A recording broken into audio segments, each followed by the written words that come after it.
ኢየሱስ ታዲያ እንዴት ከመቃብሩ ወጣ ብላችሁ የምትጠይቁኝ ከሆነ ኢየሱስ ክርስቶስ በተዘጋው ቤት ውስጥ እንዴት ገባ የሚለው መልስ ነው። የኢየሱስ ክርስቶስ ትንሣኤ እንደ አልዓዛር ትንሣኤ አይደለም ወገኖች፣ ወደ በፊቱ ህይወት የመመለስ ትንሣኤ ነው። የወጣችው ህይወቱ ተመልሳ የመግባት ትንሣኤ ነው።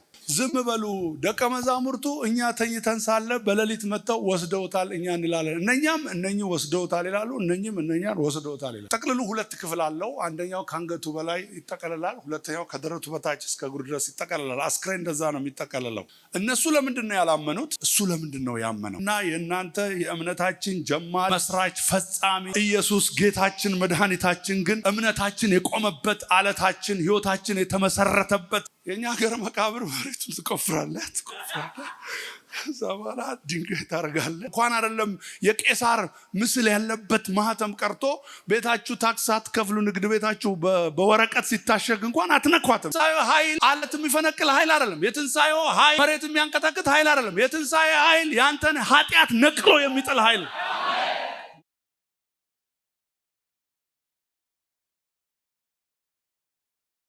ዮሐንስ ወንጌል ምዕራፍ 20 ከቁጥር 1 ጀምሮ ያለውን ታሪክ ሌሎችም የመጽሐፍ ቅዱስ የወንጌላትን ክፍል በማገናዘብ በዚህ ልቤ ውስጥ የሞላውን ቃል አካፍላችኋለሁ። ቶሎ ለማውጣት እንዲመቻችሁ የዮሐንስ ወንጌል የሚገኘው ከዘፍጥረት ቀጥሎ ነው። በአዲስ ኪዳን የዮሐንስ ወንጌል ምዕራፍ 20 ከቁጥር 1 ጀምሮ ያለውን አነባለሁ። ከሳምንቱ በፊተኛው ቀን መግደላዊት ማርያም ገና ጨለማ ሳለ ማለዳ ወደ መቃብር መጣች። ኢየሱስ በተነሳበት ቀን ማለት ነው። ኢየሱስ በሳምንቱ የመጀመሪያው ቀን ነው የተነሳው። ስለዚህ እሁድ የሳምንቱ የመጀመሪያ ቀን ነው። እኛንን በተለምዶ የሳምንቱ የመጨረሻ ቀን ያደረግነው እሁድን እንጂ እሁድ የሳምንቱ የመጀመሪያ ቀን ነው። በዚያን ዘመን የሳምንቱ የመጨረሻ ቀን ሰባተኛው ቀን በአይሁድም ሰንበት ቅዳሜ ነው። እና ኢየሱስ ከሞት ስለተነሳ ነው የመጀመሪያው ቀን ላይ የመጀመሪያ በኩር ስለሆነ በመጀመሪያው ቀን ነው የተነሳው። እና ለብዙዎቻችን ሰኞ ነው የመጀመሪያ ቀን ይመስለን። ያው በታሪክ የረፍት ቀን ስለሆነ ቅዳሜና እሁድ ስራ የምንገባው ሰኞ ስለሆነ የመጀመሪያ አድርገን እናስባለን። ስለዚህ የሳምንቱ የመጀመሪያው ቀን ሰኞ አይደለም። የሳምንቱ የመጀመሪያው ቀን እሁድ ነው።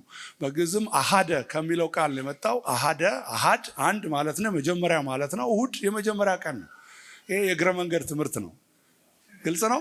ስለዚህ በሳምንቱ የመጀመሪያው ቀን በእሁድ ቀን ማለት ነው። በመጀመሪያው ቀን የአይሁድ ሰባተኛው ቀን ካለፈ ከተዘጋ በኋላ አዲስ ሳምንት ከተጀመረ በኋላ አዲስ ምዕራፍ ከተጀመረ በኋላ አዲስ ቀን ከተጀመረ በኋላ አዲስ ነገር ከተጀመረ በኋላ ሳምንቱ የተጀመረው በክርስቶስ ትንሣኤ ነው እያሉን ነው። ክብር ለእግዚአብሔር ይሁን። ኢየሱስ ተነስቶ ነው። ከዚህ በኋላ አሮጌ ምዕራፍ ተዘግቶ አዲስ ምዕራፍ ተከፍቷል። ስለዚህ በዚህ በፊተኛው ቀን በመጀመሪያው ቀን በማለዳ ገና ጨለማ እያለ ለዓይን እየያዘ እያለ መግደላዊት ማርያም ተነስታ ወደ መቃብሩ መጣች። እና ምን ልታደርግ ነው የመጣችው? የተለመደውን ባህላዊና ሃይማኖታዊ ስርዓት ለመፈጸም በአስከሬኑን ሽቶ ለመቀባት በሰልስት ቀን ሄዳም ለማልቀስ ነው ሄደችው። እና ልክ እዛ ስትደርስ ግን ያልጠበቀችው ነገር ነው የሆነው። ድንጋዩ ከመቃብሩ ተፈንቅሎ አየች። ተከፍቷል መቃብሩ ማለት እና ደነገጠች። ምንም አላጣራችም፣ ምን እንደሆነም አላወቀችም። ቁጥር 2 ላይ እየሮጠች ወደ ደቀ መዛሙርቱ ተመልሳ ሄደች። እየሮጠች ወደ ስምዖን ጴጥሮስ ኢየሱስ ይወደው ወደ ነበረው ወደ ሌላው ደቀ መዝሙር የሚለው ዮሐንስ ራሱን ነው። የሱ ቦታ ላይ ሲደርስ ዮሐንስ ብሎ ስሙን አይጽፍም። በዮሐንስ ወንጌል ውስጥ ስሙን አታገኙትም። እና እሱ ያለበት ታሪክ ሲደርስ ጌታ ይወደው የነበረ ደቀ መዝሙር ወይም ደግሞ ሌላው ደቀ መዝሙር በሚል ሌላ ገላጭ ቃል ነው የሚጠቀመው። እና የኔ ስም ተሰውሮ የኢየሱስ ስም ይውጣ የሚል ይመስላል ይሄ ሐዋርያ። ይሄም የእግረ መንገድ ትምህርት ነው። ስለዚህ ስሙን አታገኙም። በዮሐንስ ወንጌል ውስጥ የዮሐንስን ስም አታገኙም። የሱ ቦታ ሲደርስ በሌላ ቃል ነው የሚጠቀመው። ለዚህ ነው ወደ ስምዖን ጴጥሮስና ኢየሱስ ይወደው ወደ ነበረው ወደ ሌላው ደቀ መዝሙር ወደ እኔ ማለቱ ነው። እኔ በሆነ ምጽፈው ወደ እኔ መጣች። እኔም ነበረው ታሪክ ውስጥ ማለት ይችል ነበር። እኔ የሚለው ቃል አልተጠቀመም። ዮሐንስ የሚለው ቃል አልተጠቀመም። እሱ ይክበር ማለት ነው። እኛ ዝቅ ብለን አሜን አትሉም ወይ? እሱ ይክበር እና ወደ ሌላው ደቀ መዝሙር መጣች እና እንደዚህ አለች፣ ጌታን ከመቃብር ወስደውታል፣ ወዴትም እንዳኖሩት አናውቅም አለቻቸው። የራሷ ድምዳሜ ነው። ምንም አረጋገጫ ማስረጃም የላትም። ጌታን ከመቃብር ወስደውታል፣ ወዴትም እንዳኖሩት አናውቅም አለቻቸው። ይኸውላችሁ የጌታ ደቀ መዛሙርት በዛን ቀን የኢየሱስን አካል የኢየሱስን ባዲ ሲያጡ ጠላቶቹ ሰርቀው ወስደውታል ይላሉ። የኢየሱስ ደግሞ ጠላቶች መቃብሩን ሲጠብቁ የነበሩት ባዶ መሆኑን ሲያጡ ለገዢዎቹና ለፈሪሳውያን ሲነግሯቸው ዝም በሉ፣ ደቀ መዛሙርቱ እኛ ተኝተን ሳለ በሌሊት መጥተው ወስደውታል እኛ እንላለን፣ እነኛም እነኚህ ወስደውታል ይላሉ፣ እነኚህም እነኛን ወስደውታል ይላሉ። አንዱ በአንዱ ያሳብባል ማለት ግን ዘቦተም ላይን መሰረቱ ግን ጠላቶቹም ወዳጆቹም አካሉን አላገኙትም። መቃብሩ ባዶ ነው። ሃሌሉያ ወስደውታል። ቁጥር 3 ስለዚህ ጴጥሮስና ሌላው ደቀ መዝሙር ዮሐንስ ማለት ነው ወጥተው ወደ መቃብር ሄዱ። እቺ ሴት ያለቻቸውን ለማየት ማለት ነው። ሁለቱም አብረው ሮጡ። እየሮጡ ነው ሄዱት። ጴጥሮስም ዮሐንስም እየሮጡ ሄዱ። ሌላው ደቀ መዝሙር ከጴጥሮስ ይልቅ ፈጥኖ ወደፊት ሮጠው። ሌላው የሚለውንም ራሱ ነው ዮሐንስ እኔ ማለቱ ነው። እኔ ቀደምኩት ያለ ሽማግሌ ስለሆነ ይመስላል። ጴጥሮስ ትንሽ በእድሜም ገፋ ስላለ የኛው ወጣት ስለሆነ ዮሐንስ ጴጥሮስን አርጌ ቀደምኩትና ሄድኩ አላለም። እና ያው አላለም ግን አለ። ፈጥኖ ወደፊት ሮጠና አስቀድሞ ከመቃብሩ ደረሰ። ቀድሞ የደረሰው ዮሐንስ ነው እና አልገባም። መቃብሩ በር ላይ ዝቅ ብሎ ተመለከተ።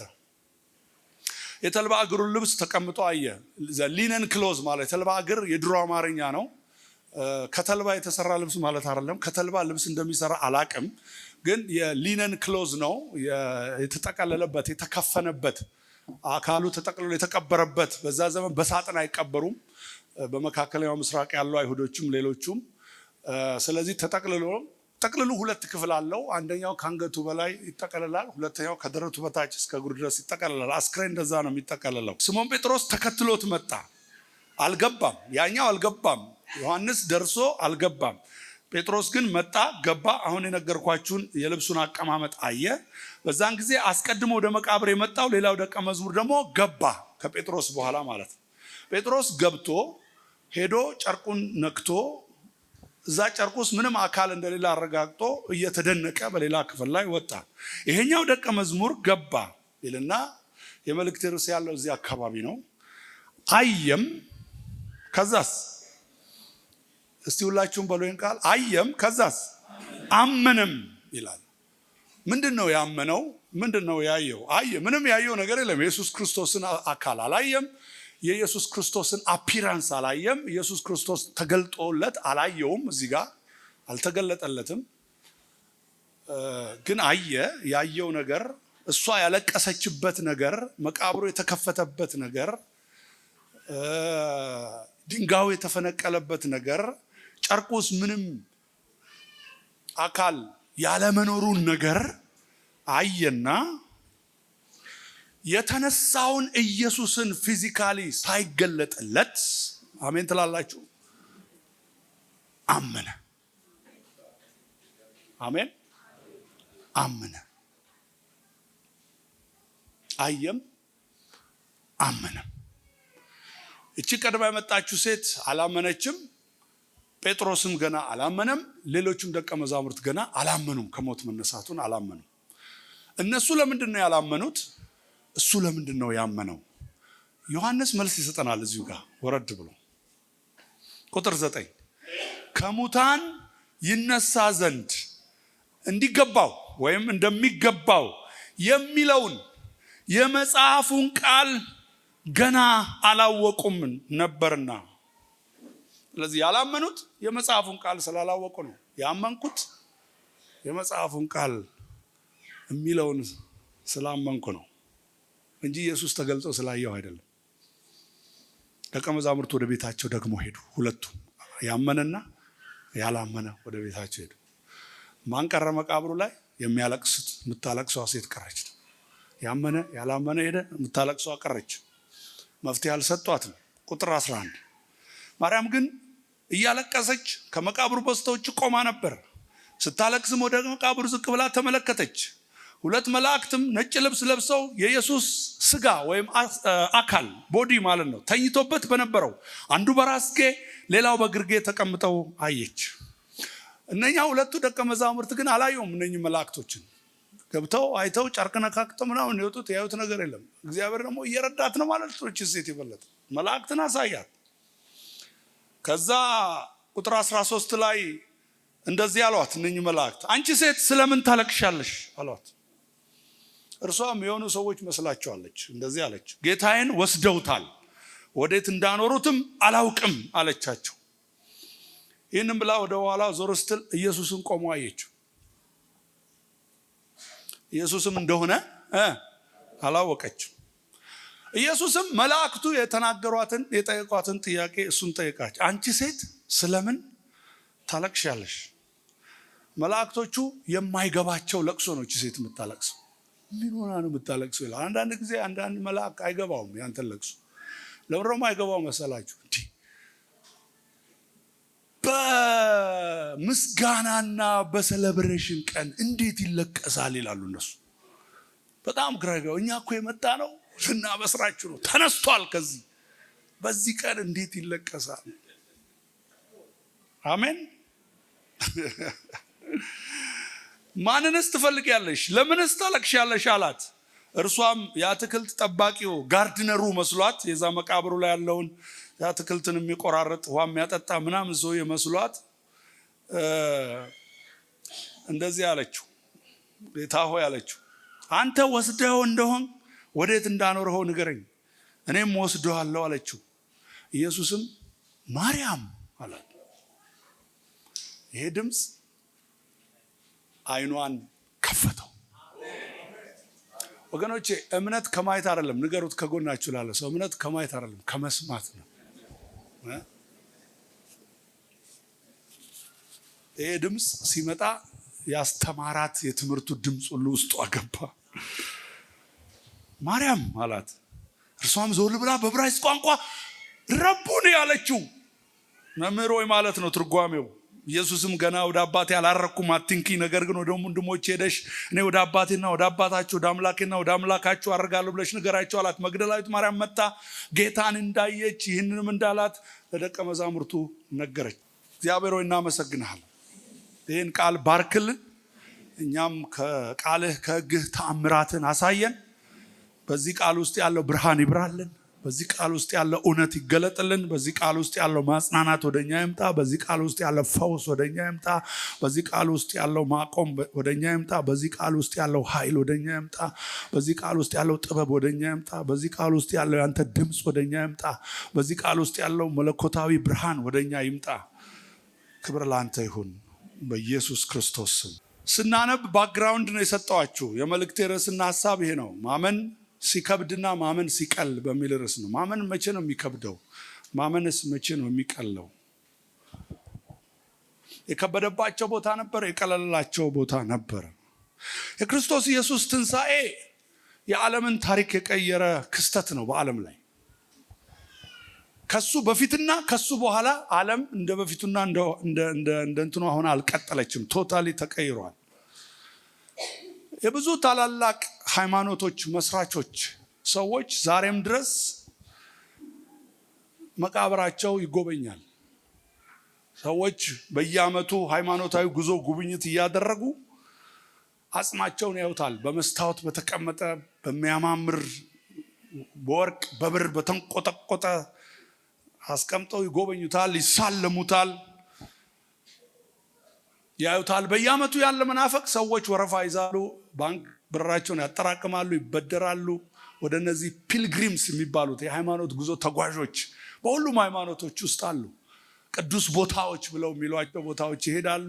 እዛ ቦታ በመሄድ የሆነ በረከት እናገኛለን ብለው ያስባሉ። እዛ ቦታ በመቆም የሆነ መንፈስ እንካፈላለን ብለው ያስባሉ። እዛ ቦታ ላይ ያለውን አፈር በመቀባት፣ እዛ ቦታ ላይ ያለውን ውሃ በመጠጣት፣ እዛ ቦታ ላይ ያለውን ነገር በመተሻሸት የሆነ ኃይል ይመጣብናል፣ የሆነ የኃጢአት ስርየት እናገኛለን ብለው ያስባሉ። ይሄዳሉ፣ ይጎበኛሉ መቃብሮቻቸውን። የኔና የእናንተ የእምነታችን ጀማሪ መስራች ፈጻሚ ኢየሱስ ጌታችን መድኃኒታችን ግን እምነታችን የቆመበት አለታችን ሕይወታችን የተመሰረተበት የእምነታችን ፋውንዴሽን ኢየሱስ ግን የሚጎበኝ መቃብር የለውም።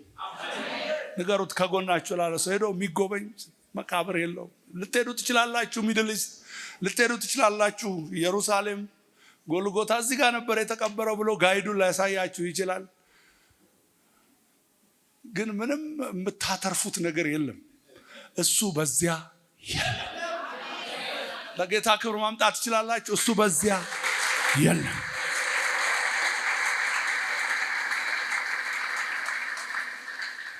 ምናልባት በኢየሩሳሌም አስጎብኝ ድርጅት ተመዝግባችሁ ኢየሩሳሌምን ለመጎብኘት ቤተልሔምን ለመጎብኘት ኢየሱስ ያዞረባቸው ቦታዎች ለማየት የምትመኙ የምትጸልዩ ወረፋ ያዛችሁ የተመዘገባችሁ ካላችሁ አትሂዱ አልላችሁ።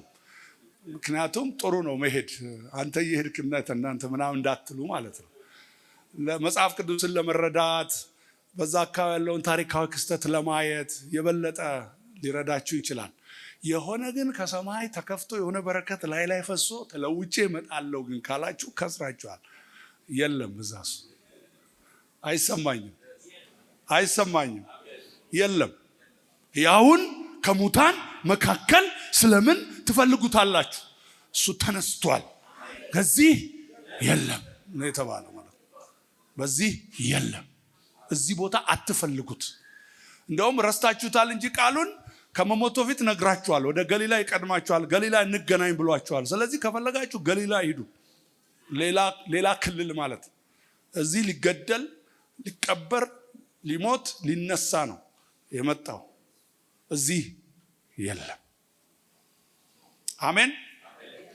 ግን ይህንን የክርስቶስን ትንሣኤ መቃብሩን ጉዳይ ማመን እንዲህ ቀላል ነገር እንዳይመስላችሁ። በጣም ከባድ ነው። ደቀ መዛሙርቱ የኢየሱስ ክርስቶስ ተከታዮች 3 ዓመት ተኩል ከሱ ጋር የተማሩ ሰዎች ስሜታዊያን ሆነው በቀላሉ ተነስቷል ብለው ያመኑ እንዳይመስላችሁ። ብዙ ፕሮሰስ ውስጥ አልፈው ሄደዋል። በቀላሉም የሚታመን ጉዳይ አይደለም። ከዚህ በፊት በዓለም ላይ ሆኖ አይታወቅም። ከዚህም በኋላ የሚሆነው በእኔና በእናንተ ትንሣኤ ብቻ ነው። ሄሎ፣ የኔና የእናንተ ትንሣኤ ነው የእሱን ትንሣኤ የሚመስል አይሰማኝም። ክቡር ስጋውን እንዲመስል የተዋረደ ስጋችንን ይለውጠዋል። የእኛ ትንሣኤ ብቻ ነው የእሱን የሚመስል። እሱ በኩር ሆኖ ተነስቷል። ከዚህ በኋላ በእኛ ነው እንጂ የሚደገመው፣ አንተ ስትነሳ ነው እንጂ የምታየው። ይሄ የትንሣኤ ኃይል፣ ይሄ የትንሣኤ አካል፣ ይሄ የትንሣኤ ሕይወት ምን እንደሚመስል ማንም አያውቅም። ስለዚህ ያልታመነ ያልተሰበከ ያልተነገረ አዲስ ክስተት ስለሆነ በቀላሉ የሰው አእምሮ የሚቀበለው አይደለም። ክብር ለኢየሱስ ይሁን። ለኢየሱስ ተከታዮች ቀላል አልነበረም። ከባድ ነው። ይህን ማመን በራሱ በጣም አስቸጋሪ ነገር ነው። ደግሞ ከባድ ነገር ማመን። ምናልባት እዚህ ያላችሁ ሰዎች ከክርስቲያን ቤተሰብ ስለተወለዳችሁ ከልጅነታችን ጀምሮ ልደት፣ ፋሲካ፣ ስቅለት ምናምን እያልን አእምሯችን ለምዶ ስላደገ ትንሣኤ እያልን ዶሮ እየበላን ምናምን ስለተለማመድን ስናድግም ኢየሱስ ተነስቷል ብሎ ማመን ቀለለን እንጂ ከሌላ የእምነት ባክግራውንድ ለሆኑ ሰዎች ስቲል ከባድ ነው። ለደቀ መዛሙርቱም ከባድ ነው። ለአይሁድ አማኞችም እጅግ ከባድ ነው። ከጎናችሁ ላለው ሰው ከባድ ነገር ነው ያመንከው በሉት። በጣም በጣም ከባድ ነው። እኔ እምነት የለኝም ምናምን የሚሉ ሰዎች አሉ። አሁን እምነትን ከምን ጋር አያይዘው የሆነ በረከት ከመቀበል ጋር የሆነ ከፈውስ ጋር እምነት የለኝም። ትልቅ ነገር አምናል በሉት። ከጎናችሁ ላለው በጣም ትልቅ ነገር ከባድ ነገር አምናል። ማንም በቀላሉ የማያምነውን ነገር አምናል። ኢየሱስ ከሞት ተነስቷል ብለህ ማመን። አሜን አሜን። ለዚህ ነው ጳውሎስ እኮ የሚገመው ኢየሱስ ጌታ እንደሆነ በአፍ ብትመሰክር እግዚአብሔርም ከሙታን እንዳስነሳው በልብ ብታመን ትድናለህ። ከባድ እምነት ነው ያመንከው። ከባድ መዳን ስለ ዳንክ ማለት። ታዲያ ለምን የከበዳቸው ደቀ መዛሙርቱ እንዴትስ ደግሞ ቀለላቸው የሚለውን ቶሎ ቶሎ ብዬ ላሳያቸው። የመጀመሪያ የከበዳቸው ችም ሴት ሌሎችም ደቀ መዛሙርቱ የከበዳቸው በዚያ ቀን ሁኔታውን በዙሪያ ያሉ ሁኔታዎቻችን የውስጥ እይታችንን ሲሸፍኑት ነው ማመን የሚከብደው።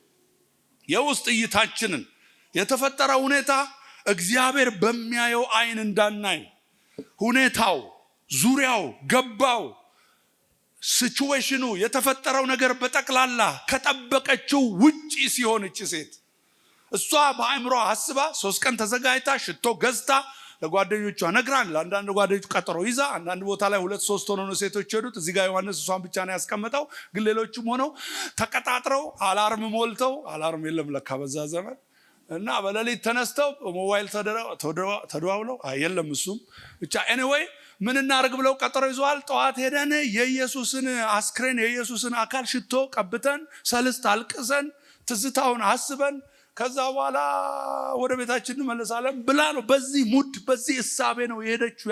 የጠበቀችው ይሄን ነው። እና ልክ ስትሄድ የጠበቀችው ያሰበችው እንዳታደርግ የሚሆን ሁኔታ ተከሰተ ማለት ነው። ምንድነው የተከሰተው ነገር? በዙሪያዋ ስትሄድ መቃብሩ ድንጋዩ ከመቃብሩ አፍ ተፈንቅሎ አይታለች። ተፈንቅሏል፣ የለም። ከዛ ወደ ውስጥ ስታይ እቀባዋለሁ ብላ ያለችው ኢየሱስ ክርስቶስ አካል የለም። ስለዚህ ይሄ ነገር እምነቷን ወሰደባት ማለት ነው። ሐሳቧ ሁሉ ተዘበራረቀባት። ያልጠበቀችው ነገር ነው የሆነው። ለዚህ ደነገጠች። ያን ሽቶ ምን ታርገው? ያን ባህላዊ ስርዓት ምን ታርገው?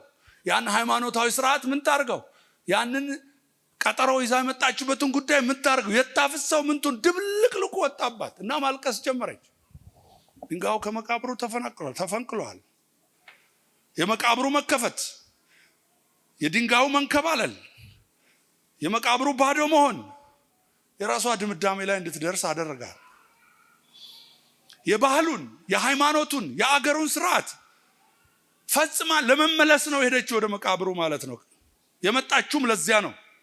ጌታ ግን ከባህሉ በላይ፣ ከልማዱ በላይ፣ ሃሌሉያ፣ ከአገሩ ስርዓት በላይ የመጀመሪያ የትንሣኤው ምስክር እንድትሆን የተመረጠች ሴት አድርጎ እዛ በቷ ላይ በታሪክ አጋጣሚ አቁሟታል። የትንሣኤው ምስክር እንድትሆን እግዚአብሔር እና ኢየሱስ ያንን ሁኔታ የሚያዩበት እይታና እሷ ያንን ሁኔታ የምታይበት እይታ ይለያያል።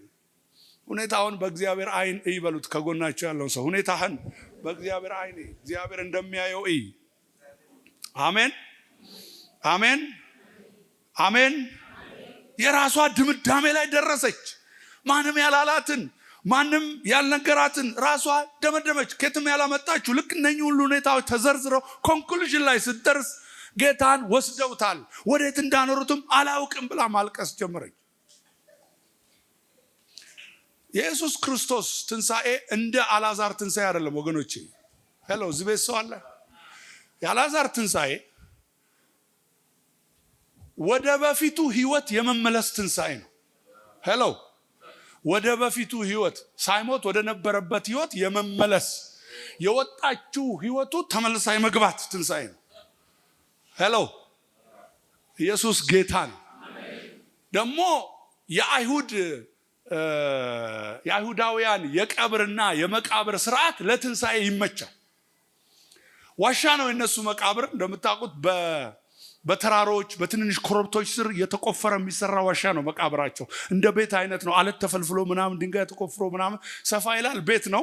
ከዛ መግቢያ አለው፣ በር አለው። በሩ በድንጋይ ነው የሚዘጋው። ስለዚህ ይከፈትና ሰው ይገባል እዛ ውስጥ። አስከሬናቸውም በሳጥን አይደለም የሚሰሩት፣ በጨርቅ ነው። ቅድም እንደነገርኳችሁ የሚጠቀልለው ይጠቀልሉታል። ከዚህ በላይም ፊቱን ከዚህ በታችም በሁለት ዙር ይጠመጠምና አስነስተው ይገቡና ድንጋዩ ጥግ ላይ የመቃብሩ ጥግ ላይ እንደ መደብ አይነት ማስተኛ ያስከረው ማስተኛ አለ። እዛ ላይ ያስተኙትና በትክክል ተመልሰው ይወጡና ያንን ዋሻ አፉን በድንጋይ ገጥመው ነው የሚሄዱት። የነሱ መቃብር ይሄ ነው። ምንም ያልተንዛዛ ነው። አያችሁ? ምንም ቀለል ያለ ነው መቃብሩ።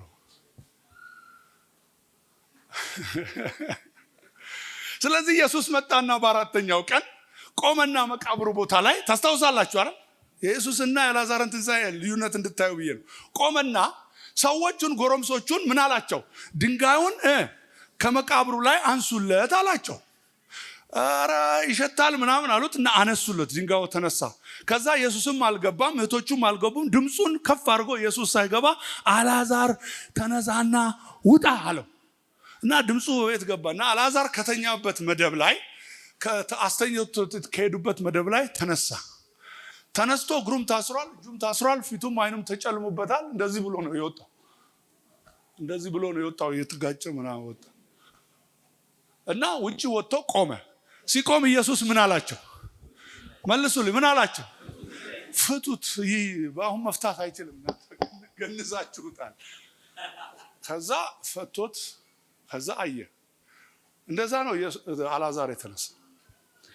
የኛ ሀገር መቃብር መሬቱን ትቆፍራለህ፣ ከዛ በኋላ ድንጋይ ታረጋለህ፣ ከዛ በኋላ ሲሚንቶ ታረጋለህ፣ አርማታ ታረጋለህ፣ ብረት ታረጋለህ።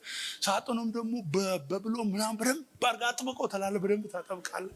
ከዛ አፈር ትመልሳለህ፣ ትሄዳለህ። ኢየሱስ ቢያስነሳው ራሱ የሰውዬ እንዴት እንደሚነሳ ራሱ ተመልሶ የሚሞት ታፍኖ ተመልሶ የሚሞት ነው ይመስል እና አታስቡ። ኢየሱስ እዚህ ሀገር የ3 ቀን የ4 ቀን ምናምን የሚያስነሳ አይመስለኝም። እንዴት ተደርጎ ይነሳ? ያው ለፈን ነው፣ ግን ለእግዚአብሔር ምሳሌው የለም ብላችሁ ካላላችሁ በስተቀር እና እንደዛ ነው የተነሳው። የኢየሱስም መቃብር እንደዛ ነው። እና መተው አርማትያስ የተባለው ሰው ዮሴፍ የተባለው ሰው አዲስ መቃብር ነበር፣ አሰርተው ለምነውት አወረዱት፣ ገነዙት በስርዓቱ መሰረት። ከዛ በኋላ አስቀምጠውት፣ ከዛ በኋላ ድንጋዩን ዘግተው ሄዱ።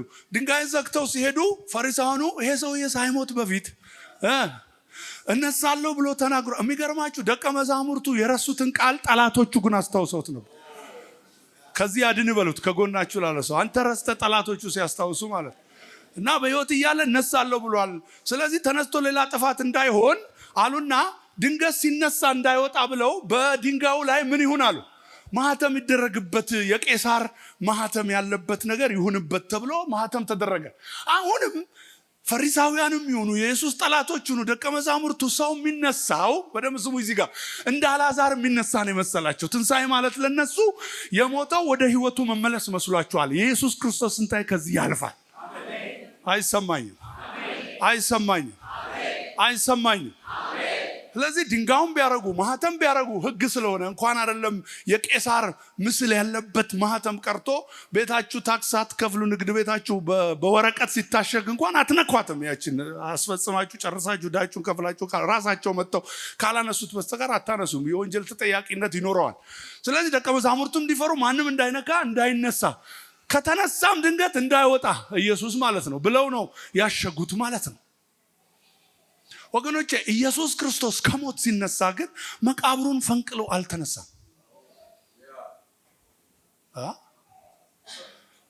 መቃብሩን ታዲያ ማን የፈነቀለው? ማቴዎስ ወንጌል ምዕራፍ 28 ቁጥር 1 እናንብበው። ከዛ እንዴት እንደተነሳ ነግራቸዋል። ማቴዎስ ወንጌል ምዕራፍ 28 ቁጥር 1 ላይ በሰንበትም መጨረሻ፣ ቅዳሜ መጨረሻ ማለት በመጀመሪያው ቀን ሲነጋ፣ ቅዳሜ ለእሁድ አጥቢያ ማለት ነው። ሲነጋ ቁጥር 1 ሁላችሁ መጽሐፍ ቅዱሳችሁን አውጡ፣ ከስልካችሁም ከምኑ ይሄ ሰውዬ ከራሱ አይደለም የሚሰብከው ከቃሉ ነው ብላችሁ እንድታምኑ ማለት ነው። አውጡ። ማቴዎስ 28 ቁጥር 1 ጀምሮ በሰንበት መጨረሻ መጀመሪያው ቀን ሲነጋ መግደላዊት ማርያምና ሁለተኛይቱ ማርያም መቃብሩን ሊያዩ መጡ። አሁን ከዚህ በኋላ በደንብ ስሙኝ። ቁጥር 2 ላይ እነሆም ሁሉም ሰው ያነብልኛል ጮክ ብሎ እነሆም የጌታ መልአክ የጌታ መልአክ አይሰማም። የጌታ መልአክ ከሰማይ ስለወረደ ታላቅ የምድር መናወጥ ሆነ። ቀርቦም ድንጋዩን አንከባሎ በላዩ ላይ ተቀመጠ። ስለዚህ ድንጋዩን አንከባሎ ድንጋዩ ላይ ሄዶ የተቀመጠው እንደዚህ ብሎ አንከባሎ የተቀመጠው ማን ነው? የጌታ መልአክ ነው። ድንጋዩን አንከባሎ ከዛ ከፍቶ ቁጭ ብሎ የተቀመጠው እሱ ነው። ለምንድን ነው ይሄንን ያደረገው?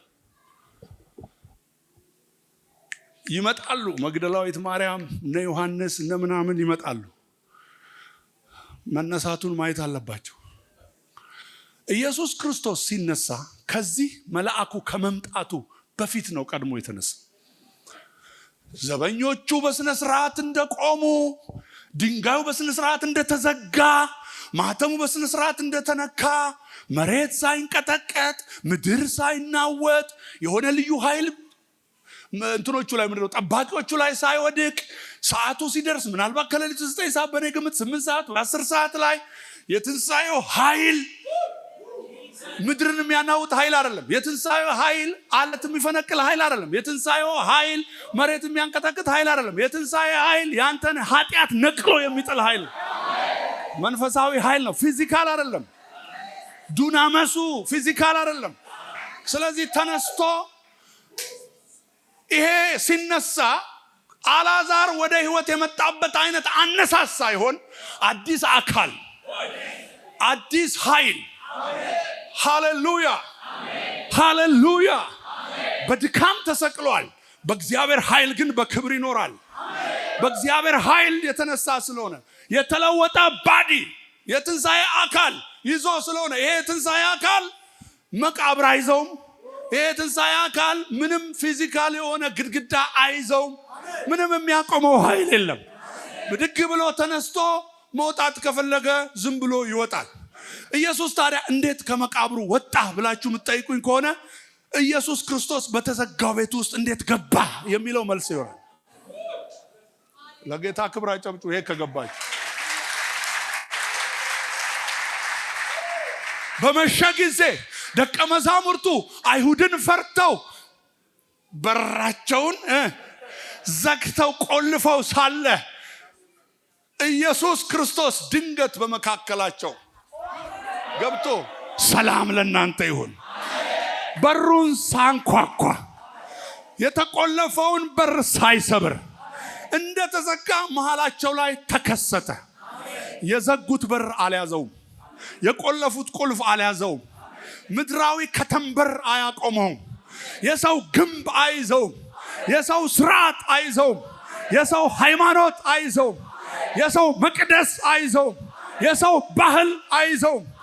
በምድሪቱ ላይ ያለው ፖለቲካዊ ኢኮኖሚያዊ ስርዓት ኢየሱስን አትገባም ብሎ ሊከለክለው የሚችል ምንም አይነት ኃይል የለም። የመካከለኛው ምስራቅ ሃይማኖት ይሁን የቡዲዝም ሃይማኖት ይሁን ባህላዊ ሃይማኖት ይሁን ኢየሱስ አንተን ለማዳን ከመጣ የሚከለክለው ኃይል የለም። ማለፍ ከፈለገ ያልፋል። መሄድ ከፈለገ ይሄዳል። መምጣት ከፈለገ ይመጣል። የሚያቆመው ምድራዊ ኃይል የለም። ሃሌሉያ። በተዘጋው ነገር ውስጥ ይገባል ኢየሱስ። ሃሌሉያ። አረ ሃሌሉያ። ኢየሱስ እንዲህ ነው የተነሳው በሉት። ከጎናችሁ ላለ ሰው እንዲህ ነው የተነሳው። ነውጡ መንቀጥቀጡ ምናምኑ ከዛ በኋላ ነው የሆነው። ቅድም እንዳነበብኩላችሁ የመቃብሩን ድንጋይ አንከባሎ በላዩ ተቀመጠ። መልኩም እንደ መብረቅ ልብሱም እንደ በረዶ ነጭ ነበረ። ጠባቂዎቹ እርሱን ከመፍራት የተነሳ ተናወጡ፣ እንደ ሞቱም ሆኑ። ስለዚህ መልአኩ ሲመጣ ነው ያ ሁሉ ፓወር የተገለጠው እንጂ ኢየሱስ ሲነሳ ምንም የሆነ ነገር የለም። ዝም ብሎ ይሰራል። ዝም ብሎ ያድናል። ዝም ብሎ ያወጣል። ይሄም ሰብክላችሁ ኢየሱስ አሁንም በዛው ስታተሱ ነው። ምንም የሚያቆመው ምንም የሚይዘው የሰው ማህተም፣ የፖለቲካ ማህተም፣ የነገስታት ማህተም ይሄ የትንሣኤ ወንጌል እንዳይሰበክ ኢየሱስ እንዳይመጣ ምንም አይነት የሰው ባህል፣ ምንም አይነት የሰው ስርዓት አይዘው። ተነስቷል። ይወጣል፣ ይገባል። ነውጥ ሳያበዛ ስሙ ይባረክ። አረ ለኢየሱስ ክብር አምጡለት እስቲ። ኢየሱስ ጌታ ነው።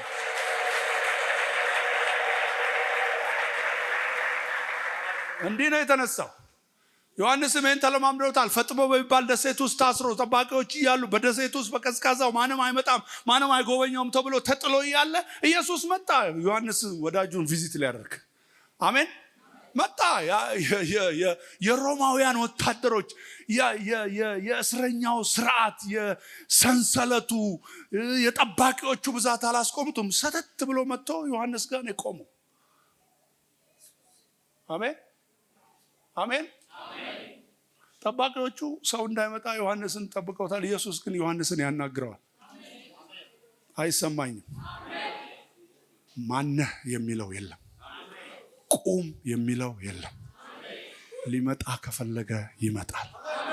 ሊያድንሽ ከፈለገ ያድናል። እኛንም እንዲህ ነው ያዳነን የሚል ሰው አለ? ምንም ነገር ሳይዘው ባለንበት ሁኔታ ውስጥ መጥቶ ኃጢአታችን ሳይዘው አመጻችን ሳይዘው ስካራችን ሳይዘው አንዳንዶቻችሁ ማንም በማይመጣበት ቱቦ ውስጥ ወድቋችሁ ኢየሱስ ግን መጥቷል።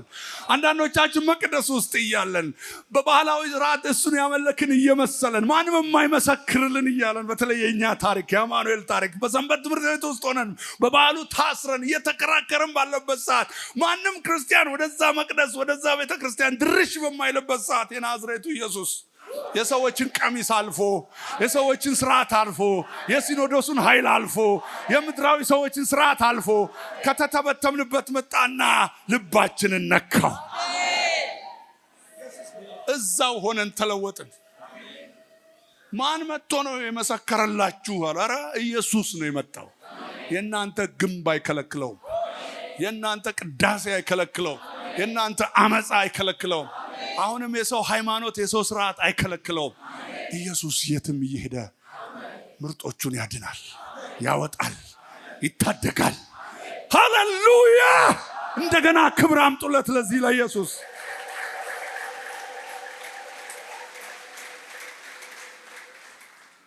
ድንጋዩ ጋር ቁጭ ብሎ የተንከባለለበት ቦታ ላይ ይጠብቃቸዋል እና መጡ ሴቶቹ። ድንጋዩ ተንከባሏል፣ መቃብሩ ባዶ ነው። ተያዩ። ከዛ አትፍሩ አላቸው። እናንተስ የተሰቀለውን ኢየሱስን እንድትሹ አውቃለሁ። አሜን። እንደተናገረ ተነስቷልና በዚህ የለም። ዲሞስ የሚሉት ቶማስ ኢየሱስ በመጣ ጊዜ ከነርሱ ጋር አልነበረም። ቁጥር 25 ከዛ ሌሎችም ደቀ መዛሙርት እንደዚህ ያሉት ጌታን አይተነዋል አሉት።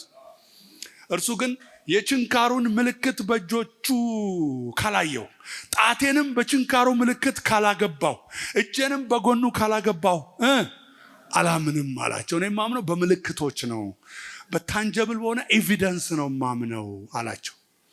እነሱ ምንም መልስ አልሰጡትም። መሸ፣ ነጋ፣ ምንም የተባለ ነገር የለም።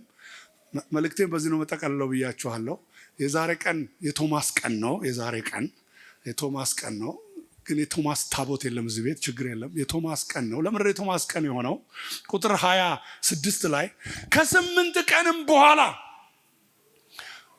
ዊክ ሌተር ማለት ነው። የዛኛው እሑድ ላይ የሆነ ቶማስ አላየውም። ሌሎች ሁሉ አይተውታል፣ እየዘመሩ ነው። ሰኞ ኢየሱስ አልመጣም፣ ማክሰኞ አልመጣም፣ ሮብ አልመጣም፣ ሐሙስ አልመጣም፣ አርብ አልመጣም፣ ቅዳሜ አልመጣም። ከ8 ቀን በኋላ ድጋሜ እሑድ በዛው ሰዓት ደቀ መዛሙርቱ ደግሞ በውስጥ በነበሩበት ሰዓት ቶማስም በነበረበት ሰዓት ላይ አሁንም በዚህ ቀን በዛሬው እሑድ ደጆቹ ተዘግተው ሳሉ ኢየሱስ መጣ፣ በመካከላቸው ቆመ።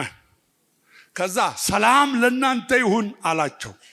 ከዛ በኋላ ሌላ ምንም አላወራም። የመጣው ለአንድ ሰው ብቻ ነው። ከ8 ቀን በኋላ ዳግም ትንሣኤ የተባለ ዳግማ ትንሣኤ የተባለው ለዛ ዳግመኛ ኢየሱስ ተነስቶ ሳይሆን ዳግመኛ የተገለጠለት ቀን ስለሆነ ነው። ከዛ ወዲያው ቶማስ አለው። አቤት አለ። ካሞን ና ቶማስ ና፣ ጣትህን ወደዚህ አምጣና እጆቼን እይ፣ እጅህንም አምጣና በጎኔ አግባው፣ ያመንክ እንጂ ያላመንክ አትሁን አለው። ዋት ይህን ሲናገር ኢየሱስ አልነበረም ነበረ እንዴ? ሳምንቱን ሙሉም ኢየሱስ አልመጣም። ለብቻው ለደቀ መዛሙርቱ እጆቼን የተወጋው ጎኑ ውስጥ ካላስገባው፣ ጣቴንም በችንካሩ ውስጥ ካላስገባው አላምንም ብሎ ሲዘባነን ማንም አይሰማኝም ብሎ ነው። ለብቻ የምታወራውን ኢየሱስ ይሰማል በሉት። ከጎናችሁ ላለ ሰው ለብቻ የምታወራውን፣ ለብቻሽ የምታወሪውን፣ ክችን ውስጥ የምታወሪውን፣ መስሪያ ቤት ቢሮ ውስጥ የምታወሪውን፣ እየሄድሽ የምታወሪውን፣ እሱ ስለሱ የምታወሪውን፣ ስለምን የምታወሪውን፣ ጌታ ትቶኛል የምትይውን፣ እኔ እንደዚህ አላምን የምትይውን፣ ለብቻ የምታወሪውን ኢየሱስ ይሰማል። አሜን አሜን። ና ሲለው ደነገጠ። እንዴ ይሄን ስናገር አንተ ነበርክ እንዴ ያለው ይመስላል። ና አስገባ፣ ያመንክ እንጂ ያላመንክ አትሁን፣ ላንተ ነው የመጣሁት አለ። ክብር ለኢየሱስ ይሁን። ቶማስም ጌታዬ አምላኬ ብሎ ጮኸ። እርግጠኛ ነው ሄዶ አስገብቶ ነካክቶ አይደለም።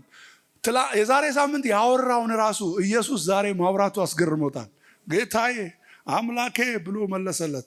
ኢየሱስም እንደዚህ ያለው የዘመን ዘለል ትምህርት ሰጥቶ አለፈ። ይህ ትምህርት ዛሬም ለኛ ይሆናል። ዘመን ዘለል ትምህርት። ስላየኸኝ አምነሃል?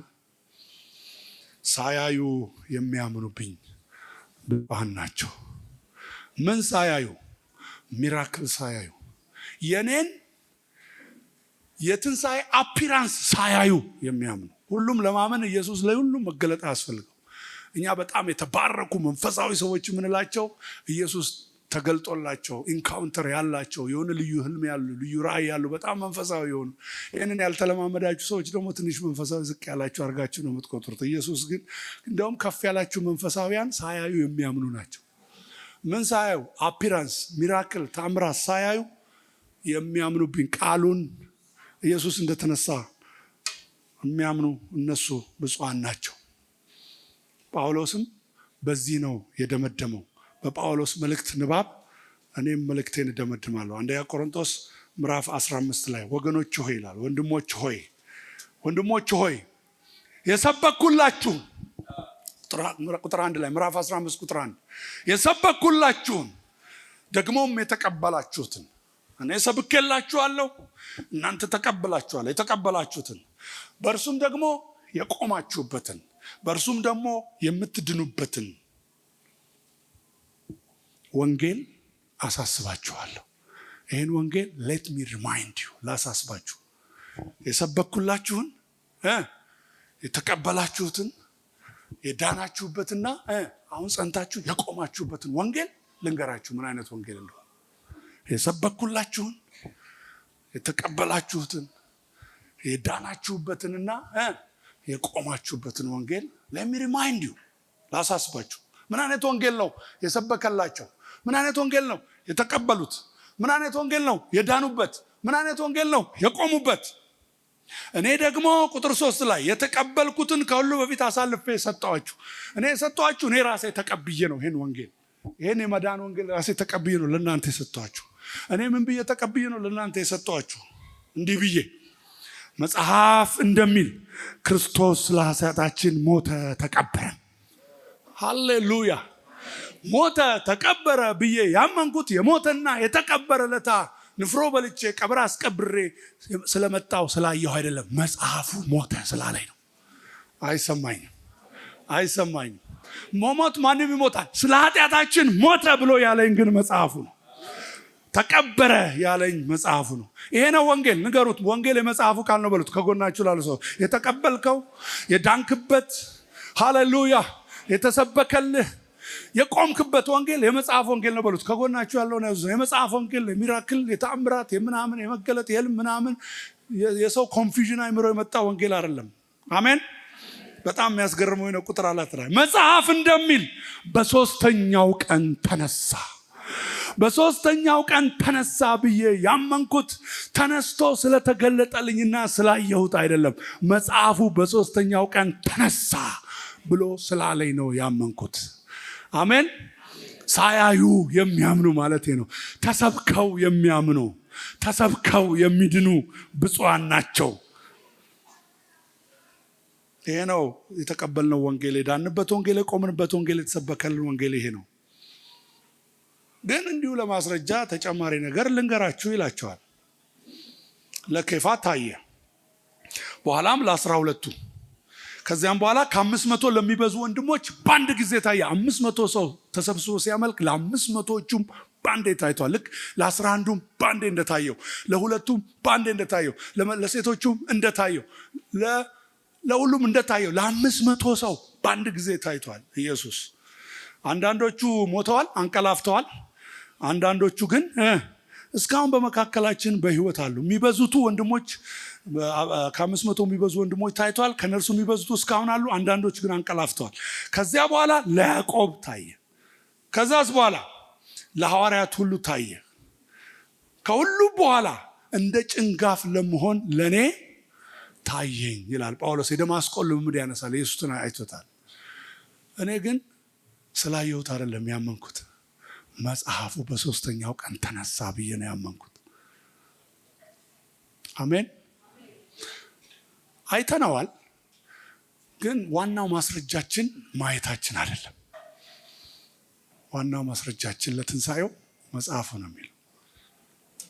ስለዚህ የመጀመሪያ ፕራይመሪ ኤቪደንስ ለእምነታችን ለትንሣኤያችን ቅዱሳት መጽሐፍት ናቸው። አሜን። ከዛ ቀጥሎ ግን ታየ፣ ታየኝ፣ ታየ፣ ታያቸው፣ ታየች፣ ለእኔም ታየ፣ እነ ታየ፣ እነ ታየኝ፣ እነ ተገለጠልኝ፣ እነ ታየ፣ እነ ታየ፣ እነ ታየኝ ሁለተኛ ማስረጃ ናቸው በሉት። ከጎናችሁ ላልሰው ታየ፣ ታየኝ፣ ታየ፣ ታየኝ፣ ታየ፣ አየው፣ አየው፣ ታየው፣ ታየ፣ ታየ ሁለተኛ ናቸው በሉት። ከጎና እነ ታየ ካላችሁ ያዙት። እንደ የምሬን እኮ ነው። ሁለተኛ ማስረጃ ዋና አይደሉም በሉ። እነ ታየ ዋና አይደሉም በሉት። ያዙትና ከጎናችሁ ያለው መጽሐፍ እንደሚል ክርስቶስ ስለ ኃጢአታችን ሞተ፣ ተቀበረ። መጽሐፍ እንደሚል በሶስተኛው ቀን ተነሳ። ወንድሞች ሆይ እኔ የተቀበልኩትን የሰበኩላችሁን የተቀበላችሁትን የዳናችሁበት የቆማችሁበት እውነት ይሄ ነው። እንጸልይ ሁላችንም። ሃሌሉያ